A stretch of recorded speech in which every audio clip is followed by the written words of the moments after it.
On est sur une machine de contrôle non destructif qui se trouve dans le process après le traitement thermique. Donc on vient contrôler la surface extérieure du tube. On pilotait cette machine avec notre propre personnel, Vallourec, mais on louait cette machine.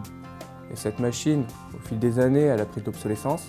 Elle avait un coût d'environ 28 000 $ par mois. En termes de sécurité, elle commençait à ne plus correspondre à notre exigence sécurité. Et du coup, on en est amené à se poser la question de l'utilité encore de cette machine et s'il n'y avait pas la possibilité de faire réaliser des économies et améliorer la sécurité et la qualité. La recherche de solutions, c'était vraiment un travail de groupe avec tous les acteurs, la qualité, la sécurité, la partie méthodiste, la partie R&D aussi qui est importante aussi dans ce genre de projet, aussi le service achat, parce qu'on va être sur l'achat et puis sur une location. On a constitué un cahier des charges reflétant nos exigences futures pour la recherche d'un fournisseur pour ce projet.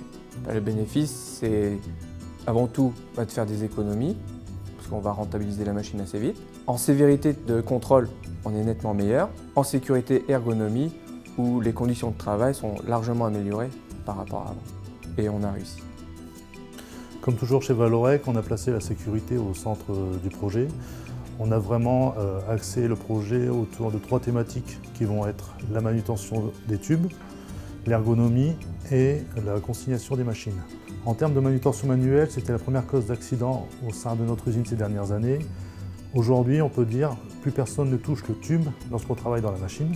En termes d'ergonomie, nous avons supprimé toutes les positions instables pour l'opérateur lorsqu'il va travailler dans la machine. Et en termes de sécurisation, nous pouvons circuler en toute sécurité et intervenir dans la machine sans que les équipements soient en mouvement. Rendre possible l'impossible, on le fait tous les jours.